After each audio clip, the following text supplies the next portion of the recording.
In 1828, Jean-François Champollion was on his first trip to the Valley of the Kings in Egypt, the burial ground of the ancient pharaohs. Champollion was the golden boy of Egyptian history and had used the Rosetta Stone to decode the main principle of Egyptian hieroglyphics. He visited a new site, a temple at el-Bahri, and discovered the partially erased name of a pharaoh, accompanied by feminine titles and conjugation. He was very puzzled. Pictorially, the pharaoh was shown as a male, but hieroglyphically, he was a she.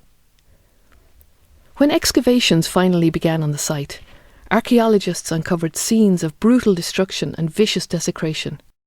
Statues were scattered and broken. Heads had been lopped off and eyes gouged out. Symbols of royalty and names had been chiselled off. Even the mummy of the she-king was missing. To the ancient Egyptians, the afterlife was important. So what had this she-king done to warrant such treatment? It was as if someone wanted her written out of history altogether. Piecing together the sparse clues, a story emerged that the woman pharaoh had kept her stepson, the rightful heir, off the throne.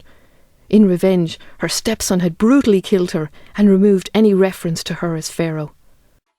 Forgotten for thousands of years, Hatshepsut, the she-king of Egypt, emerged 2 centuries ago as an evil, power-hungry stepmother.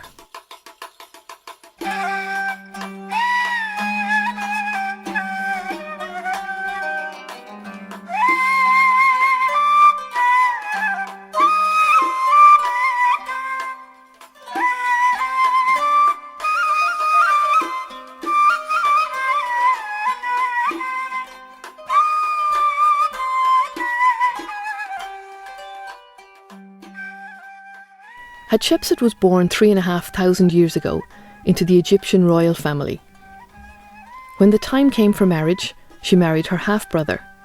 In ancient Egypt, marriage was to protect the royal bloodline and produce heirs, so by their standards, this marriage was blessed.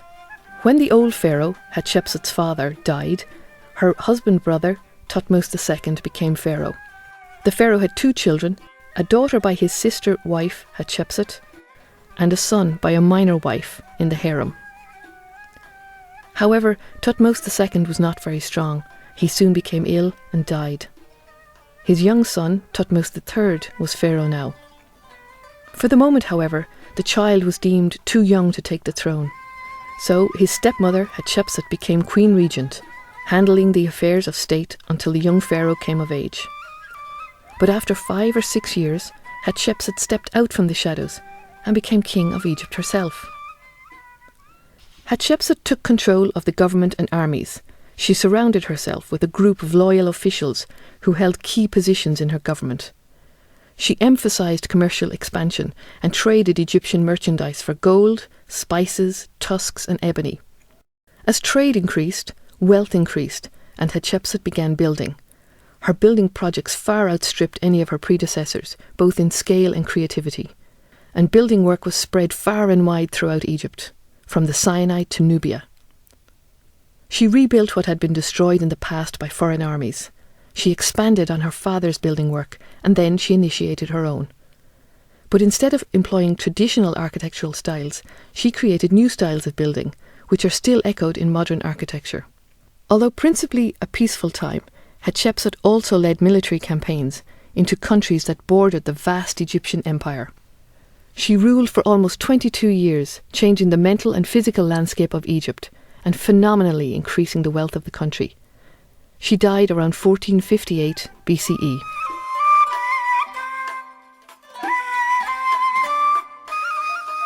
When Hatshepsut's temple was found in 1828, there was a degree of puzzlement. He was a she. Her cartouche, or name hieroglyphic, had been violated, and all references to her being pharaoh were destroyed. Furthermore, there was no mummy in the tomb. What had she done in life to have been so violated in death? Piecing together a few clues, the Victorians believed that the power-hungry stepmother forcibly kept the rightful pharaoh off the throne for years. One day, they surmise, he had murdered her. In the heat of revenge, he had violently removed all signs of her tyrannical kingship, hidden or destroyed the mummy of her body, and taken back the throne. And that history has been passed down to modern audiences. The influential Egyptologist Elizabeth Thomas spent years considering the mystery surrounding the missing mummy. She proposed that Hatshepsut was buried in a tomb called KV60 in the Valley of the Kings, and in 1989 archaeologists returned to the site and opened the tomb. They were confused. The body was extraordinarily well mummified, and the arms were crossed on her chest, a typical pose for mummified royalty, but she had no headdress, no jewellery, and no sandals. The Secretary-General for Egypt's Supreme Council of Antiquities, Zahi Hawass, ran a series of DNA tests. Tracing badly disintegrated DNA, he managed to prove a 35% match with the body of Hatshepsut's own royal mother. The experts were happy to confirm that the body of Hatshepsut had finally been found. 3,500 years after her death, Hatshepsut's exile had come to an end.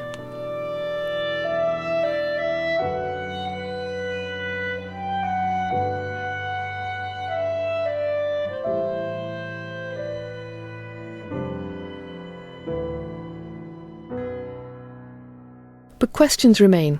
Why did her stepson try to obliterate her memory from history? Why did Hatshepsut take the unprecedented action of crowning herself pharaoh when a suitable male successor was available? And why is Hatshepsut portrayed to modern audiences as power-hungry and evil? CT scans show that Hatshepsut was not murdered. She died in her 50s of an infection from an abscess in a tooth. Additionally, modern Egyptologists calculate that the desecration of Hatshepsut's temples took place a full 20 years after her death. These pieces of evidence dismantle the theory of hot-headed revenge. The question becomes more pointed. Why did Thutmose III try to remove references to his stepmother 20 years after her death? Evidence suggests that the attacks took place around the birth of his son, the next pharaoh.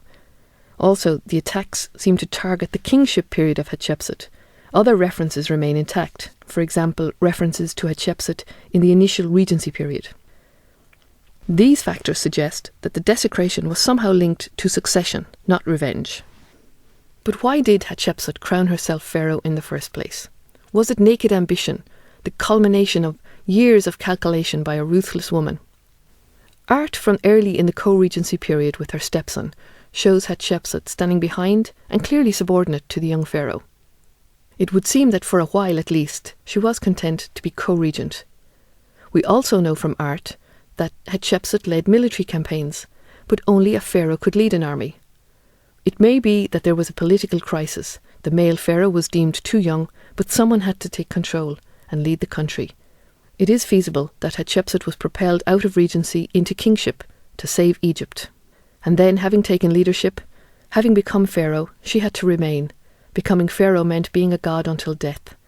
Hatshepsut was healthy and lived another 22 years.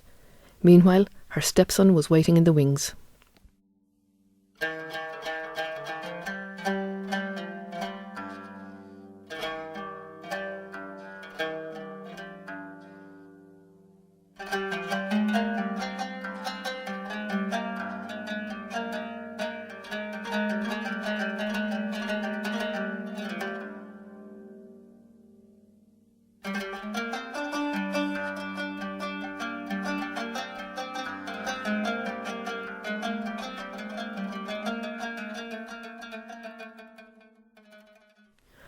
But why did Hatshepsut dress as a man? This is one element of Hatshepsut's life that seems to have repelled the Victorian Egyptologists, and indeed perhaps even fueled a hatred of her. We can only surmise, but if a political crisis arose and the nation cried out for a pharaoh to lead them, Hatshepsut and her government had to be creative. To further complicate matters, though, a semantic issue lay at the heart of the matter. There was no word in ancient Egyptian for a female ruler equivalent to a queen. So, sidestepping the issue of gender altogether, Hatshepsut began dressing as a man. And in language, the solution she came up with was to take the male form of the word and add female conjugation, which results in grammatical conundrums such as she-king. Stepping into kingship, continuing established visual and linguistic traditions, she made it easier for the people of Egypt to accept this unusual situation, a woman pharaoh. Hatshepsut ruled for 22 years and brought great wealth to Egypt. Experts agree that for the most part it was a peaceful time, and yet Hatshepsut is often portrayed as one of the most evil women in history. This seems to have more to do with the soap opera woven around her life than the facts which have recently come to light.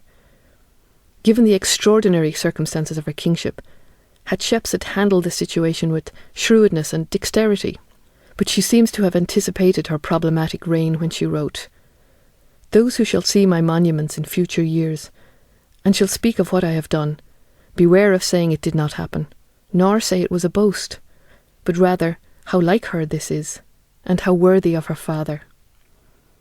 King Tutankhamun, a near descendant of Hatshepsut, died with astonishing wealth, but is described as a pipsqueak of a king compared to Hatshepsut. Perhaps it's time to revere, not revile, Her Majesty himself, Hatshepsut.